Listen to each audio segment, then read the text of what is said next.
बीड येथील मस्साजोग गावचे सरपंच संतोष देशमुख यांच्या हत्या प्रकरणाचा राज्यभरातून निषेध व्यक्त होतोय। या प्रकरणात मंत्री धनंजय मुंडे यांचे निकटवर्तीय असलेले वाल्मिक कराड हे मास्टरमाइंड असल्याचा आरोप केला जातोय। संतोष देशमुख यांची हत्या झाल्यानंतर वाल्मिक कराड फरार होता। मात्र आता वाल्मिक कराडने पुण्यातील सीआयडी कार्यालयात आत्मसमर्पण केले आहे। केज पोलीस स्टेशनला खोटी खंडणीची फिर्याद दाखल झाली आहे।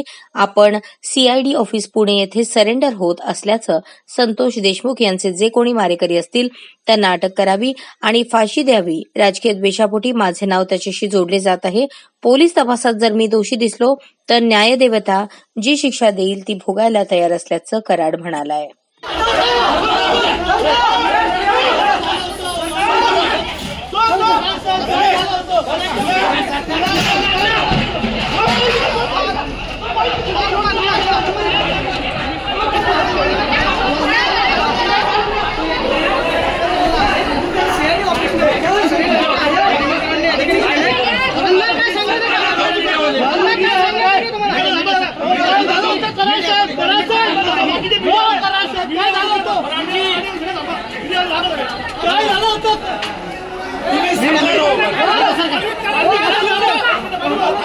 मी वाल्मिक कराड केज पोलीस स्टेशनला खोटी खंडणीची फिर्याद दाखल झालेली आहे। मला अटकपूर्वचा अधिकार असताना मी सीआयडी ऑफिस पुणे पाषाण रोड इथं सिलेंडर होत आहे।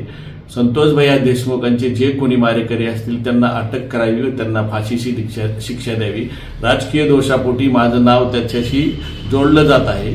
पोलीस तपासात जे निष्कर्ष निघाले मी जर दोषी दिसलो तर न्यायदेवतांनी मला जे शिक्षा देईल ती मी भोगायला तयार आहे।